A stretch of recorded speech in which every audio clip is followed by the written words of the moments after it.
ত্রিপুরা রাজ্যের কয়েকটা ফেক অ্যাসোসিয়েশনের যে কর্ণধার দীপক দেব রায় ত্রিপুরা রাজ্যের প্লেয়ারদেরকে বঞ্চিত করে বাইরের প্লেয়ারদেরকে খেলাচ্ছে এবং ত্রিপুরা প্লেয়ারদের বঞ্চিত করে লক্ষ লক্ষ টাকা নয়ছয় করছে। সেই জন্য আমরা দীপক দেব রায় শাস্তি চাই।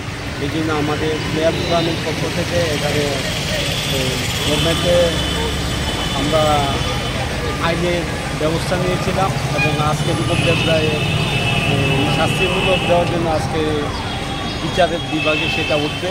সেই জন্য আমরা প্লেয়াররা সমাবেত হয়েছি ওনার শাস্তি দেওয়ার জন্য। দীপক দেব রায়ের শাস্তি চাই, বিচার চাই, যাতে প্লেয়ারদের সাথে আমরা সেই শাস্তি যাতে সরকার ওনার বিরুদ্ধে প্রয়োজনীয় ব্যবস্থা নেয়।